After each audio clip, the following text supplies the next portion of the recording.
அவர் நல்லவர். எபேசியர் 4ஆம் அதிகாரம் 30வது வசனத்தை உங்களோடு கூட நான் பேசுகிறேன். ஆவியானவர் நல்ல கவனிய பவுல் வழியாய் ரொம்ப அழகாய் பேசின ஒரு காரியம். அன்றியும் நீங்கள் மீட்கப்படும் நாளுக்கென்று முத்திரையாக பெற்ற தேவனுடைய பரிசுத்த ஆவியை துக்கப்படுத்தாதிருங்கள் என்று சொன்னார். கடவுளின் தூய ஆவியார்க்கு துயரம் வருவிக்காதீர்கள். மீட்பு நாளை முன்னிட்டு உங்கள் மீது பொறிக்கப்பட்ட முத்திரையாக அவர் இருக்கிறார். ரொம்ப அழகான வார்த்தைங்க.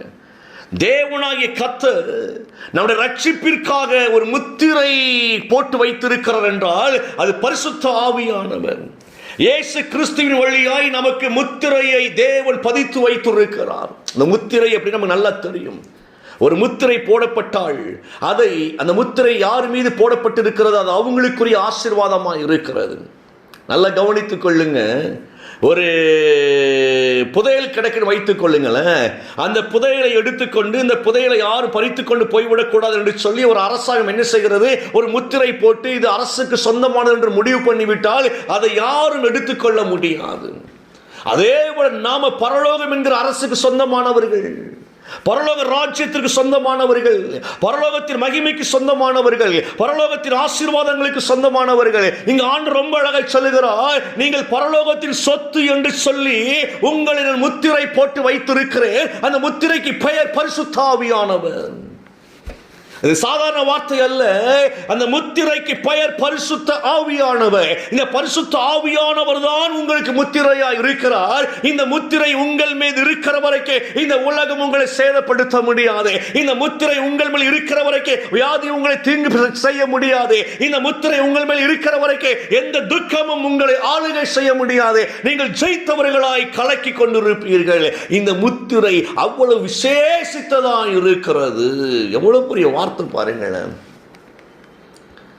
ராஜாக்கள் ஒரு சட்டத்தை ஏற்றி முத்திரை போட்டுவிட்டால் அந்த முத்திரை ஒருவரால் மாற்ற முடியாது. அதே போல நமக்கு பரலோகம் பரிசுத்த ஆவியானவர் என்கிற முத்திரையை நம்ம மேல வைத்து அது மீட்பு நாளாய் வைக்கப்பட்டு இருக்கிறதாங்க. இந்த வார்த்தை நல்ல கவனிங்களேன். அது சாதாரண காரியம் அல்ல. மீட்பு நாளை முன்னிட்டு உங்கள் மீது பொறிக்கப்பட்டிருக்கிற முத்திரையாய் இருக்கிறது. மீட்பு நாளை முன்னிட்டு உங்கள் மேல் பொறிக்கப்பட்டு இருக்கிறது. அப்படின்னா நீங்கள் நானும் ரட்சிப்பிற்காக முன்குறிக்கப்பட்டவர்கள். தேவன் நம்மை முன்குறித்து வைத்திருக்கிறார்.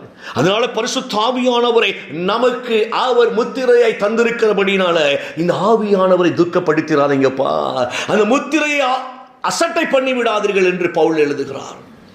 அந்த முத்திரையை நீங்க மறந்துடாதீங்க. நீங்கள் முத்திரை போடப்பட்டவர்கள். நீங்கள் பிசாசுக்கு சொந்தமானவர்கள் அல்ல, வியாதிக்கு சொந்தமானவர்கள் அல்ல, பாவத்திற்கு சொந்தமானவர்கள் அல்ல. உங்களை ஏற்கனவே இயேசு என்கிற உன்னதமான தேவனுடைய குமாரன் பரிசுத்த ஆவியானவரை கொண்டு முத்திரை போட்டிருக்கிறார். தன் ரத்தத்தை சிந்தி ஆவியானவர் நமக்காய் தந்திருக்கிறார். இதெல்லாம் நீங்க ருசி பாருங்க. இது சாதாரண காரியத்தை நான் பேசல.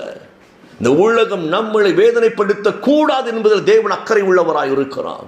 இந்த உலகம் நம்மளை தோற்கடித்து விடக்கூடாது என்பதில் தேவன் அக்கறை உள்ளவராய் இருக்கிறார். அதனால நீங்களும் நானும் விலை கொடுத்து பரலோகம் வாங்கி இருக்கிறதுங்க.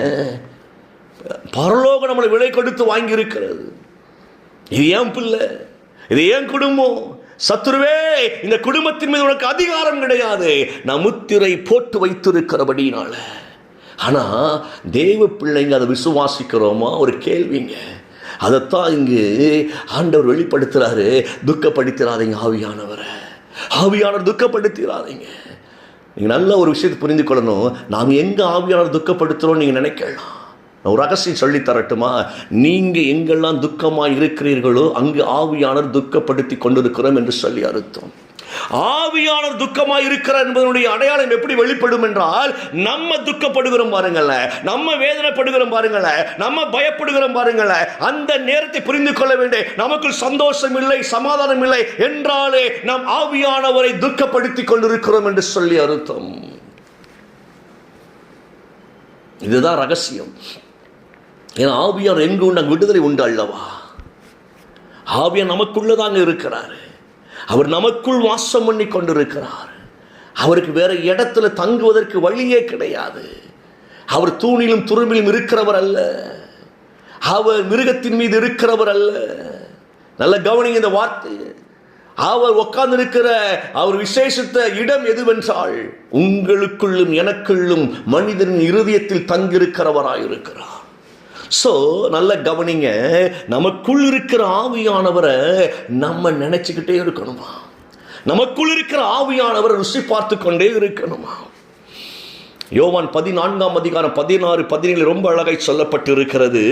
நான் பிதாவை வேண்டிக் கொள்ளுவேன், அப்பொழுது என்றென்றைக்கும் உங்களோட கூட இருக்கும்படிக்கு சத்திய ஆவியாக வேறொரு தேற்றரவாளரை அவர் உங்களுக்கு தந்தருளுவார். உலகம் அந்த சத்திய ஆவியானவரை காணாமலும் அறியாமலும் இருக்கிறபடியினால் அவரை பெற்றுக்கொள்ள மாட்டாது. அவர் உங்களுடனே வாசம் பண்ணி உங்களுக்குள்ளே இருப்பதால் நீங்கள் அவரை அறிவீர்கள், அறிய முடியும் அப்படிங்கிறார் இயேசப்பா. உலகம் அவரை அறிந்து கொள்ள முடியாது. ஏன்னா உலகத்தில் அவர் வாசம் பண்ண முடியல. அந்த சத்திய ஆவியானவரை உலகம் காணாமல் இருக்கிறது என்றால் அறியாமல் இருக்கிறது.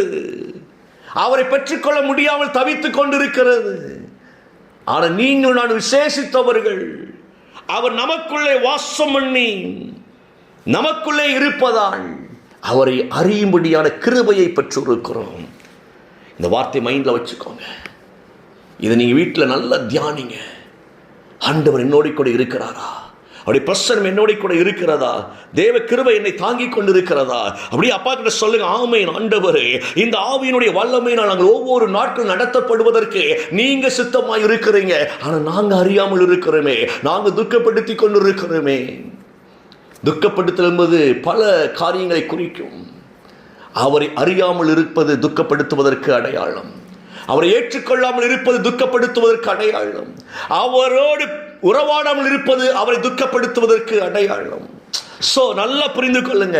எப்பொழுதெல்லாம் நம்முடைய இருதயம் வேதனையில் இருக்கிறதோ, எப்பொழுதெல்லாம் நம்முடைய இருதயம் அசட்டைத்தனமாய் இருக்கிறதோ, எப்பொழுதெல்லாம் இருதயம் பெருமையாய் இருக்கிறதோ, புரிந்து கொள்ள வேண்டும், ஆவியானவரை நான் தூர வைத்திருக்கிறேன் என்று சொல்லி, ஆவியானவர் நான் முக்கியம் கொடுக்கவில்லை என்று சொல்லி நாம் அறிந்து கொள்ள வேண்டும். அப்ப என்ன செய்யலாம்? உங்கள் நினைவுகள் உங்களுக்குள் இருக்கிற ஆவியானவர் பக்கமாய் திரும்புவதாக. அப்படி திரும்பிட்டுனா அவர் நடத்துகிற பாதைகளில் எல்லாம் அப்படி வளம் கொளித்து கொண்டே இருக்கும். உன் எதிரிகள் உன்னை சேதப்படுத்த முடியாது. எத்தனை வழிகளில் அவர்கள் கண்ணிகளை விரித்து வைத்திருந்தாலும் ஆவியானவர் அப்படியே எல்லா கண்ணிகளையும் அறுத்து எறிந்து உங்களை அழகாய் வழி நடத்தி கொண்டு போவார். அதெல்லாம் பயங்கரமான பிளெஸ்ஸிங்ஸுங்க. அது நமக்கு தான், வேற யாருக்கும் இல்லை. நமக்கு, நம்முடைய சந்ததிகளுக்கும் நீங்கள் விசுவாசியுங்கள். பிதாவே, எங்கள் பிள்ளைகள் எல்லாம் நம்முடைய கரத்தில் ஒப்புக்கொண்டுக்கிறேன் ஐயா. தொடர்ந்து பிள்ளைகளை ஆசீர்வதிங்க. இன்னும் நாங்கள் ஆவியானவர் துக்கப்படுத்தாதபடிக்கு ஆவியில இன்னும் நாங்கள் வளர்ந்து பெருக எங்கள் ஆண்டவர் உதவி செய்வீராக. இயேசுவின் நாமத்தில் இணைந்திருக்கிற ஒவ்வொரு பிள்ளைகளையும் ஆசீர்வதிக்கிறேன், ஆசீர்வதிக்கிறேன், ஆசீர்வதிக்கிறேன். நல்ல பிதாவே, ஆமேன், ஆமேன்.